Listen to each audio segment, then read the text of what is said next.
নিৰ্বাচনৰ দিন যিমানেই চমু চাপি আহিছে সিমানেই ৰাজনৈতিক দলসমূহে নিজৰ সাংগঠনিক শক্তি বৃদ্ধি কৰিবলৈ তৎপৰ হৈ পৰিছে। পিছ পৰি ৰোৱা নাই অসম গণ পৰিষদ দলো। সংখ্যালঘু অধ্যুষিত অঞ্চল ৰূপহীহাটৰ ফুটালজাৰত অসম গণ পৰিষদ দলৰ ধৰ্মীয় সংখ্যালঘু পৰিষদৰ সাধাৰণ সভা অনুষ্ঠিত হয়। বিগত 10 বছৰে কংগ্ৰেছৰ দখলত আছিল ৰূপহীহাট সমষ্টি।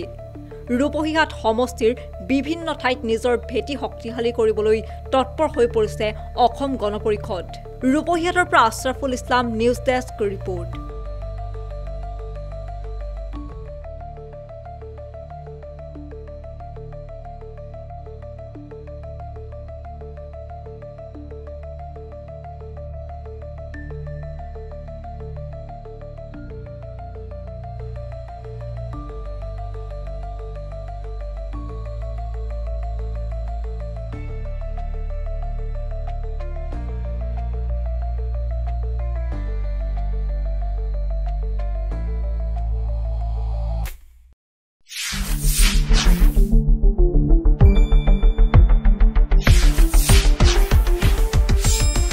শুদ্ধ আৰু বিস্তৃত বাতৰিৰ বাবে চাই থাকক নিউজ ডেস্ক ৰিপৰ্ট।